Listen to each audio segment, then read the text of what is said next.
about the living standards in the city of Nairobi. And we begin this debate by just giving you a chance to tell Nairobians who you are and what your vision for the city is. I'll begin with you, Esther Waruga, in order of the ballot that was just done a few minutes ago. You're the first candidate to have your 2 minutes to tell the city who are you and what is your vision for Nairobi residents. Thank you so much. My name's Esther Waringa Thairo.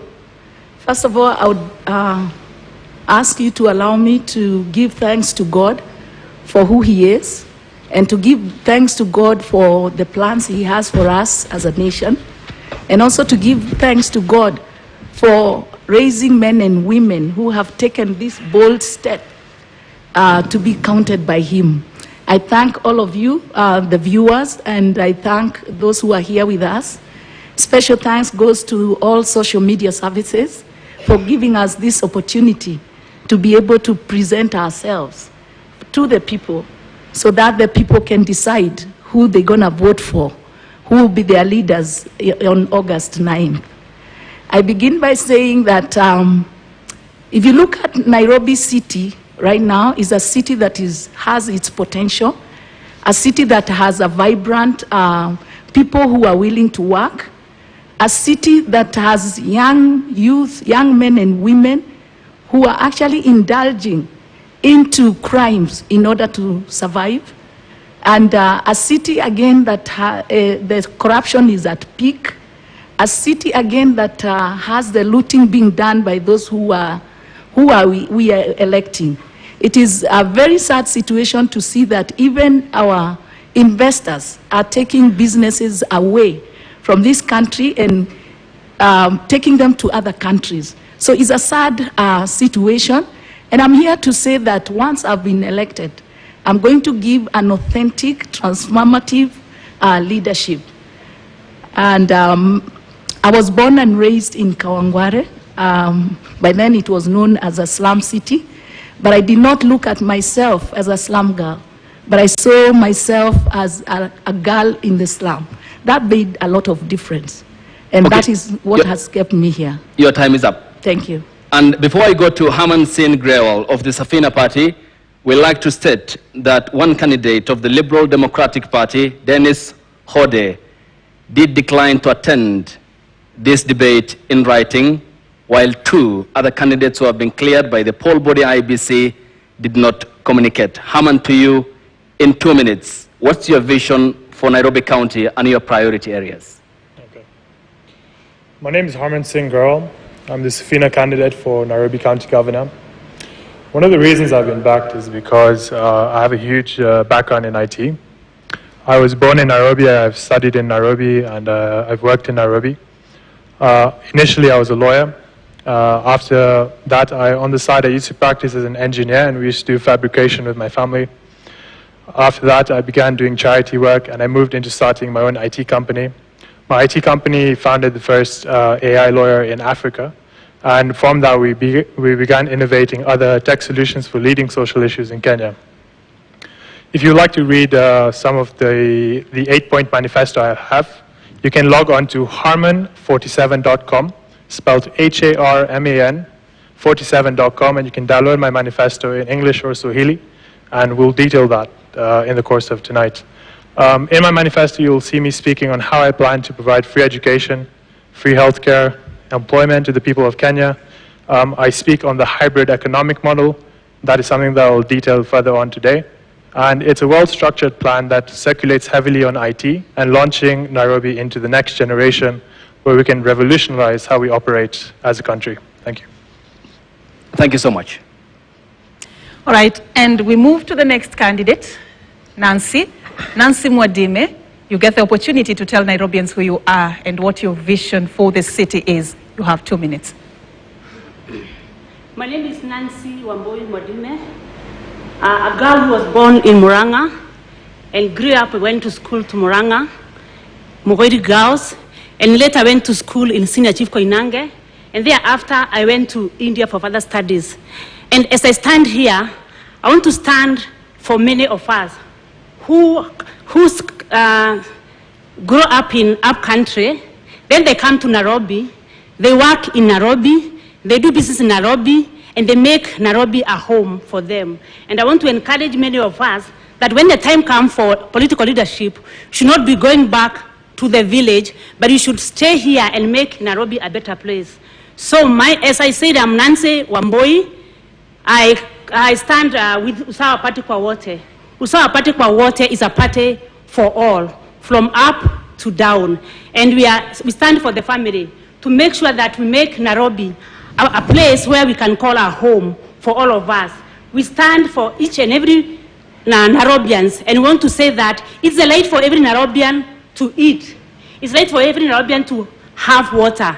And therefore, I want to say, when I become the governor of Nairobi, I would want to make Nairobi a home for all of us who are here, who are born here, or those who grew up in our country, they came to Nairobi, they made Nairobi their home. I've been here for 30 years.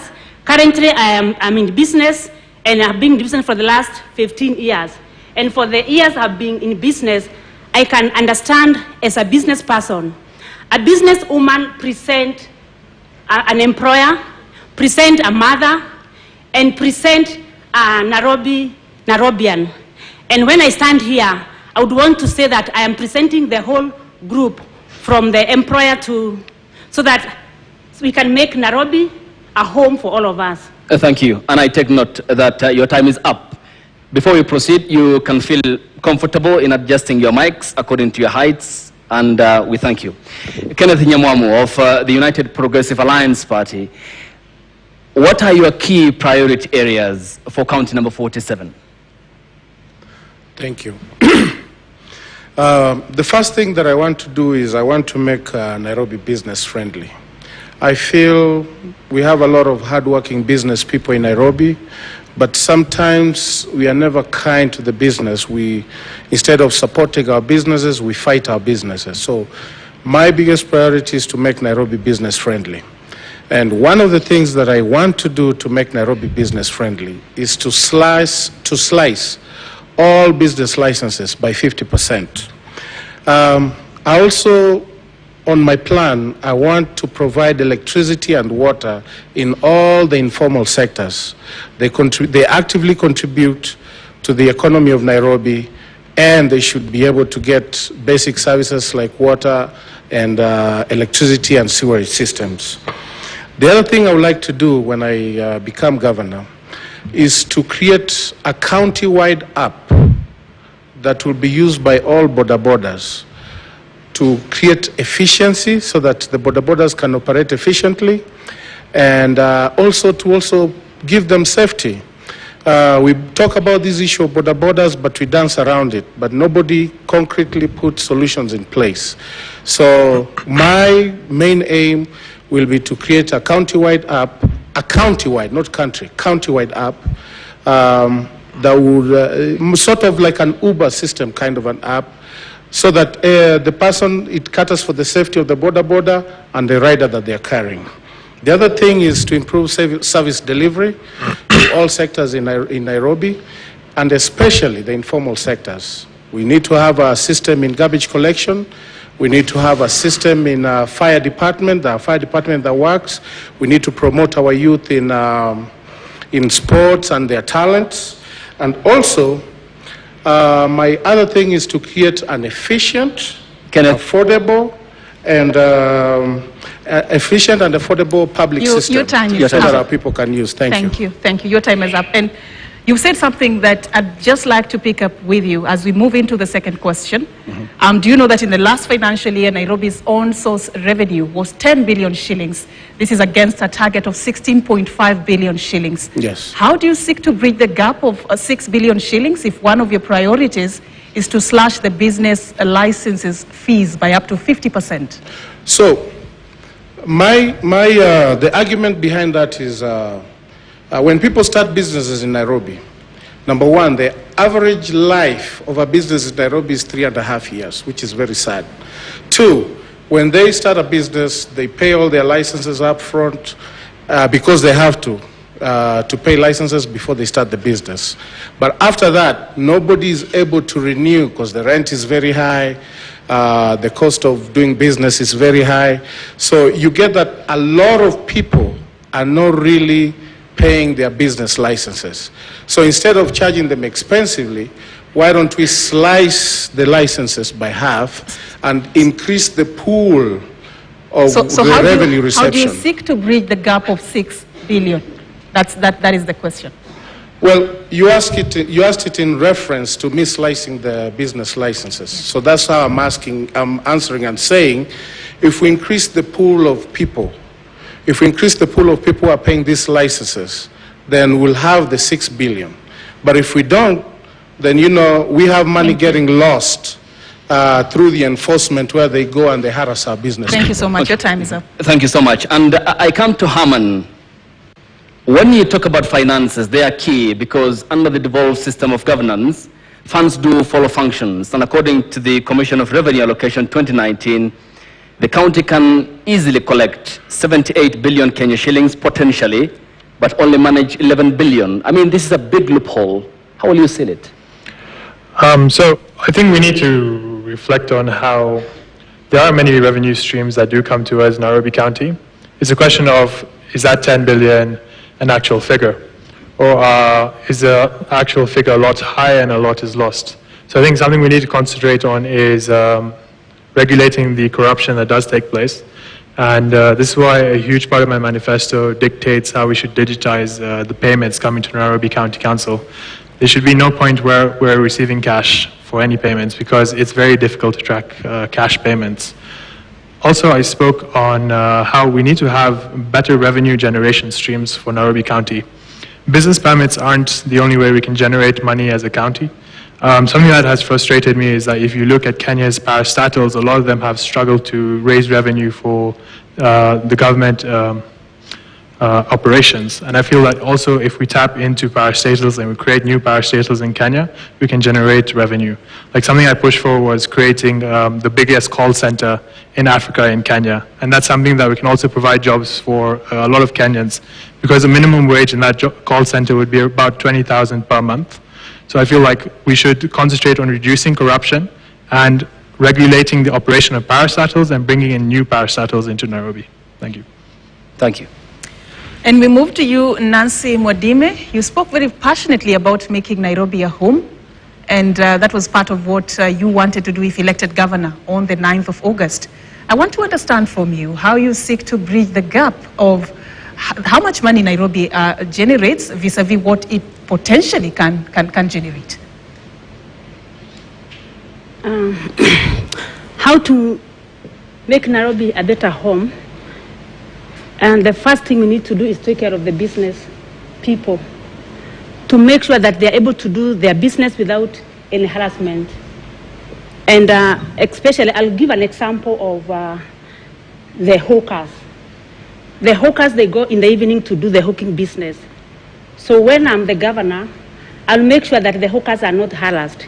In the evening from 5 p.m., we'll have some roads closed and allow the hawkers to do their business without any harassment. On the other hand, we'll also take care of the business sector, like the industry. We shall have dialogue with the business owners, and we see how we can improve the business or how we can make their work easier. On the other hand, we'll also work together with the industry owners to see how we can engage or how we can put some of our unemployed people into work for those industries. And apart from that, I'm also going to make sure that there is water. Water distribution is taken care of, because when we have water, we can encourage the Nairobi people even to do the family farming or the balcony farming. So with that, we are able to get some food available. Your time is up, but I'll add you 30 seconds just to come clear on something. You said you're going to work on making sure that hawkers are not harassed. And you know that some hawkers operate without the necessary requirements. Some dodge, the procedures that they ought to be going through to be able to operate a business lawfully within Nairobi. How are you seeking to make sure that they are not harassed, yet a big percentage of them operate without the licenses that are required, without paying any dues to the county. How are you planning to make this organized? I do believe with dialogue, everything is possible. I'll have dialogue with hawkers, and we see how we can stay together in the city of Nairobi, how they can do their businesses and they make money, they support their families, and how we can also charge a little fee which is affordable for them. Okay, thank you for your time. I come to you, Esther Waringa Thairo. On governance, it has underneath a lot of thematic areas, and the question of corruption comes up when you mention money in the city of Nairobi, and it seems endemic. What will be your approach? Well, with corruption, I know it's an issue that is big. I'm looking at, when I become a governor, I'll be in partnership with some bodies like DCI, EACC, where anybody who is employed, before they get the employment, they are vetted, and they should be people of integrity. I'm also looking at cutting down the loopholes of cartels. The cartels that are done that affect this city. One, we know that in the lands, Ministry of Land, land issue, it's an issue, especially when it comes to land that is allocated to the county. I would also look at the functions of what is happening, especially with the land in leasing, because most of the land's lease expires in 99 years, and we find that there are some places that they don't pay. They don't pay any lease because the leases were not renewed. So there are several things that I would look at in terms of closing those gaps of corruption and working towards making this city a city that is corruption-free. Okay, I add you 30 seconds before my colleague comes in with the next question to the next candidate. And you have mentioned cartels. Seems this is a cliche. Who are they by definition? Cartels are managed by people who are just those people we have elected, because they have mechanism of owning most of the businesses around. The local businesses are owned by people who are in power. So the cartels fall there. So if there is any tender or there is any garbage collection, you find that those companies are not owned by the local person. They are owned by people who are already in positions. Your time is up. I come to Kenneth Nyamwamu, and this is very important because when we talk about finances, these are the taxes the Kenyan people pay, and they expect services, including not only Nairobi, but across the 47 devolved units in the country. Do you understand the regulations and the finance management in terms of managing the resources in Nairobi County? The answer is yes, I do. So, I mean, if I may get you correctly, you're trying to ask me if we understand the way to manage finances? Correct.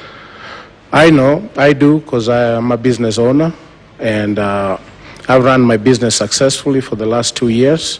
So I understand how to manage finances, how to pay people on time, which the city of Nairobi needs to learn how to pay people on time and not be holding salaries for 3-6 months until people go to the streets. The city of Nairobi also needs to learn how to pay their bills on time. The other day I passed City Hall, and the whole City Hall didn't have electricity. So we need to get there so that we can pay our bills on time, pay our people on time, and ensure that revenue is collected in an efficient manner, a manner that's free of harassment from the people. In my administration, I am going to eliminate any form of the City Hall askaris arresting people in terms of people who are trying to eke a living. I think it's wrong to criminalize somebody trying to eke a living, whether they are saying on the street corner or not. We just need to get a place for them to do their business. And your time is up. Thank you. Thank you so much for that. Now we move to the next topic that we wanted to interrogate you on. And at this particular point, we assume that now that you want to be the county top boss, you know what are the requirements under the Chapter 6 of the Constitution on leadership and integrity. Most of you, in your opening remarks, and even while responding to the questions we've asked you, have really talked very passionately about fighting